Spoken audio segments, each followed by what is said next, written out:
고난이 닥쳐오면은 누구나 다 질문이 생기죠. 중세의 그 행위를 공로로 봐서 거기에 대한 반대도 그렇고. 이상해요. 주님 없이 열심히 살아가는데 이제 다 가진 것 같은데 또 두려워. 여러분, 그게 인생이에요. 우리가 믿고 있는 예수 그리스도는 이 땅에 살고 있는 지금 오늘 이 시간 여기에서도 하나님의 아들이시고 우리의 주인 계신 줄 믿습니다.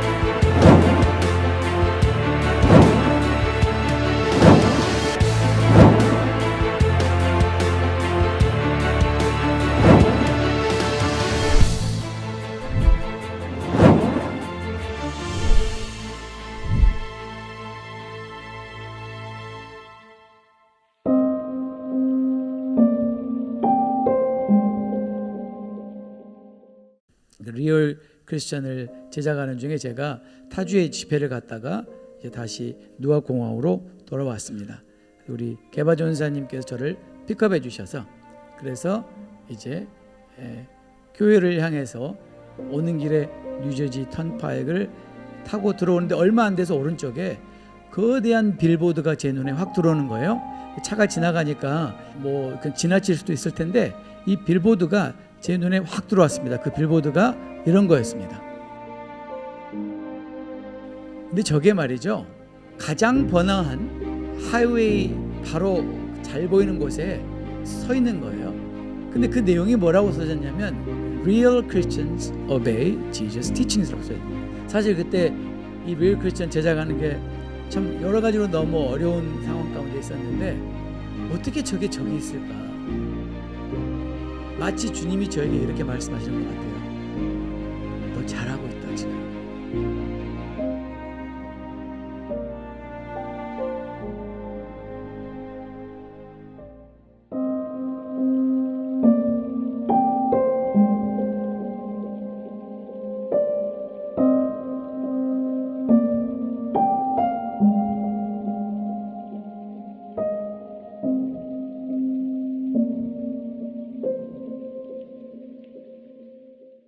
Recently, there was a theology forum in Seoul hosted by Korea Theological Seminary. And the topic of the theology forum was very interesting and it really captured my attention. The topic was, is justification by faith an indulgence today? And this question was raised because a predominant understanding of justification by faith in Korea was influenced by this sect called Salvation Sect. And their teaching on soteriology is that once they're saved, they no longer need to repent because their sins are forgiven in the past, present, and future. So the actions or works after their salvation are really irrelevant to their salvation. So that creates a lot of moral failures among Korean Christians. So how would you say about that? Well, thank you, and thank you for this opportunity to talk on this very important topic. Let's begin by just thinking about the Reformation as a whole. It's very much about going back to the Bible, re-examining what we think, re-examining what we do, and trying to make sure that we're faithful to the Bible in everything. And certainly Luther and Calvin felt there was an urgent need to correct the teaching of the church, to bring it back into line with what the scriptures actually say. So let's begin by looking at Luther. One of Luther's great insights is that we are justified by faith alone. And of course, that's what Paul says in the New Testament. But for Luther, there was a very important point that emerged from this. It is that we begin the Christian life, we're given this wonderful, transforming gift of grace, not because of the fact that we are good, or that we have bought salvation, or that we have earned salvation, but because God is gracious. That's a very important insight for Luther. But Luther is equally clear that if salvation is something that has really happened to us, then that changes us. In other words, we cannot just say, oh, I'm forgiven, oh, I'm saved, and no difference happens at all. For Luther, the Christian is someone who recognizes their sinfulness and daily goes back to the foot of the cross to confess their sins and start life all over again. And for Luther, to be justified by faith is to be received by God, to be acceptable in God's sight, and also, and this is a very important point, to realize that we are changed by this. And that means that you cannot, in effect, stay as you were. Salvation is something that changes you. And so for Luther, there's this beautiful image of the tree that bears good fruit. And of course, Luther gets this from Jesus Christ, but he uses it very powerfully. He is saying, in effect, that if we are really saved, then the roots of our faith are deeply in the ground, and that means we begin to bring forth fruit, which means we do good works naturally because we have been changed by this. So I think this is a very important point because it allows us to say, if somebody says, I am a Christian, and yet they are not changed, they do things which are wrong, they refuse to repent, they refuse to acknowledge that they are still sinful, that suggests that the process of salvation has not really taken place in their lives. 교수님 책에서 그 로마서에서의 칭의란 과거 죄의 종으로 살던 삶에서 해방되어 하나님의 종이 되는 변화.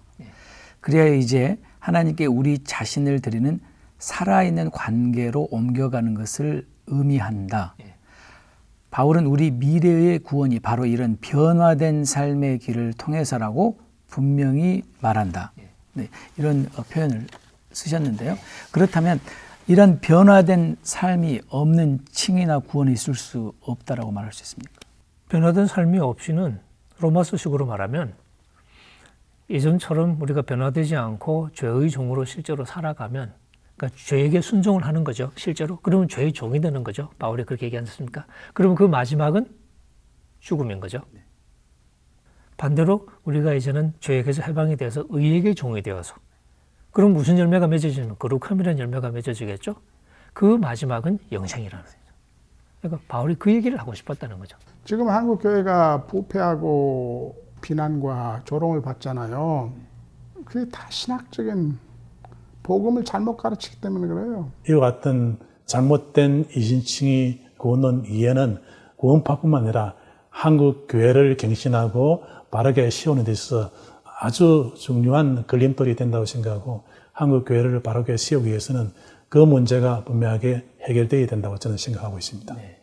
많은 목사님들 스스로 잘못 알고 잘못 가르치고, 그러니까 많은 목사님들 스스로 복음에 합당한 삶을 사는 게 아니라 윤리와 분리된 신앙을 가지고 있고, 그렇게 가르치니까 한국 교회가 수가 저렇게 많고 우리 그리스도인이라 스스로 생각하는 사람들이 한국 교회에 그 영향력 있는 위치에 그렇게 많이 있는데, 한국 교회가 저 부패 지수가 저렇게 높고 거짓과 불의가 그리고 갈등이 저렇게 심각한 나라가 된 거예요.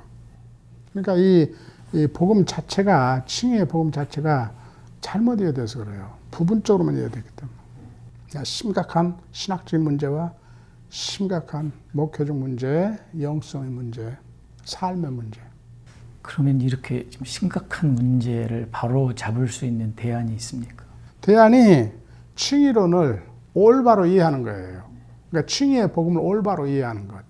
And Calvin, for example, who writes very well on this subject, would say that you cannot be justified without being sanctified. That justification is one side of the coin, sanctification is the other. Now, Calvin is a very systematic writer, and one of the points he tries to make is this, that in effect, through faith, the believer is united with Christ. It's a beautiful image. It's there in Paul's writings in the New Testament.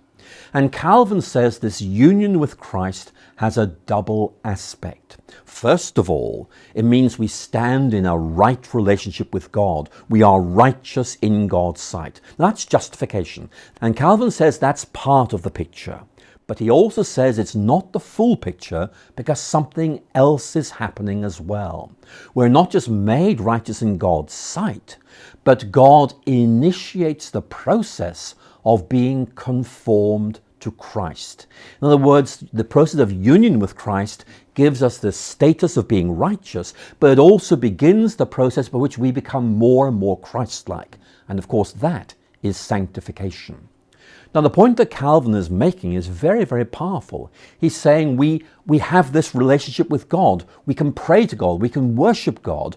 Even though we are still sinful in some ways, God accepts us. But God is also beginning this process of transformation within us, of making us like Christ.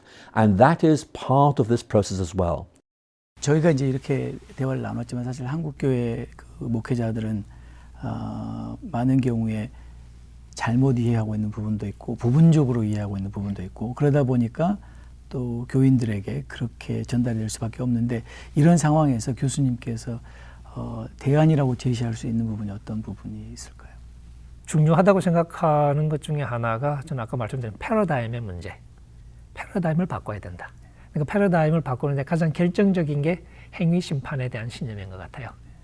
행위 심판 사상을 일단 수용할 수 있는 준비가 될 때, 그 다음에 그 전제하에서 복음이 무엇인가를 다시 물을 때 비로소 우리를 구원해내게 하는 하나님의 능력으로서의 복음에 눈을 뜨게 될 것이다.